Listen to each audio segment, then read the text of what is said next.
జగ్గేపేట సమన్వయకర్త తన్నీర్ నాగేశ్వరరావు గారి యొక్క నాయకత్వంలో ఏదైతే అనిగండ్లపాడులో మా గ్రామ పార్టీ అధ్యక్షుడు సురేష్ గారు గత 10 రోజుల క్రితం మరణించారో దానికి ఈరోజు నేను కానివ్వండి, అదేవిధంగా పెద్దలు మాజీ శాసనసభ్యులు జగన్మోహన్ రావు గారు, అదేవిధంగా రాష్ట్ర అధికార ప్రతినిధి వేల్పుల్ రవి గారు, రాష్ట్ర సెక్రటరీ చిన్నా గారు, రైతు సంఘం అధ్యక్షుడు శివాజీ గారు, జగ్గేపేట నియోజకవర్గ ముఖ్యమైన నాయకులు, కార్యకర్తలు ప్రతి ఒక్కరం గారు ఈరోజు వాళ్ళ కుటుంబాన్ని పరామర్శించి పార్టీ తరఫున పూర్తిగా అండగా ఉంటామని చెప్పని ఈరోజు వాళ్ళకి ధైర్యం ఇస్తాం గారు జరిగింది.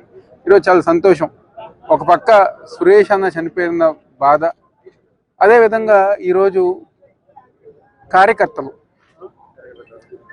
ఎంతో ఉత్సాహంగా ఈరోజు వైఎస్ఆర్ కాంగ్రెస్ పార్టీ నాయకులు మా గ్రామానికి మా ప్రాంతానికి వస్తున్నారని చెప్పని తెలిసి ఈరోజు ఊరు పెనుగంచిప్రోలు ఊరు మొదల దగ్గర నుంచి ఈరోజు ఈ గ్రామం దగ్గర ప్రతి ఒక్కరి గారు ఈరోజు మాతో పాటు వచ్చి సురేష్ అన్న కుటుంబానికి మేమందరం గారు అండగా ఉంటామని చెప్పి ఈరోజు ఊరే కదిలి వచ్చింది.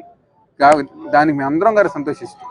ఆ కుటుంబానికి ఈ ఊరు ప్రజలు, ఈ ఊరు వైఎస్ఆర్ కాంగ్రెస్ పార్టీ నాయకులతో పాటు మేమందరం గారు తోడుగా ఉంటామని చెప్పని వచ్చే దారిలో గారు మా సమన్వయకర్త గారు ఏదైతే తువ్వ కాలువ గతంలో వైఎస్ఆర్ కాంగ్రెస్ పార్టీ అధికారంలో ఉన్నప్పుడు ఏదైతే గండి పడితే వెంటనే పూడ్చేవాళ్ళు, కానీ ఈరోజు దాదాపుగా 7 నెలల నుంచి గారు గండి పడితే ఈరోజు పూడ్చడానికి అంటే రైతులకి న్యాయం చెయ్యాలి అని చెప్పనే ఒక ఉద్దేశం ఈరోజు కూటమి ప్రభుత్వానికి లేదు.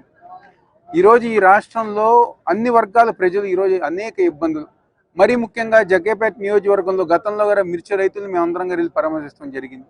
అదేవిధంగా ఈరోజు రైతులకు సంబంధించి అనేక కార్యక్రమాలు మా సమన్వయకర్త నాగేశ్వరరావు గారు ఒక ఆధ్వర్యంలో అనేక నిరసన కార్యక్రమాలు మేము తెలియజేస్తాం జరిగింది. ఈరోజు ఎన్ని కార్యక్రమాలు చేసినా ఈరోజు రాష్ట్ర ప్రభుత్వం, కూటమి ప్రభుత్వం ఎటువంటి చర్యలు గారు తీసుకోకుండా రైతులకి తీవ్రమైన అన్యాయం చేస్తుంది. తప్పకుండా ఈ రైతాంగానికి, రైతు సోదరులందరికీ గారు వైఎస్ఆర్ కాంగ్రెస్ పార్టీ తరఫున మేమందరం గారు అండగా ఉంటాం, మద్దతుగా ఉంటాం సంగతి చెప్తే సెలవు తీస్తాం.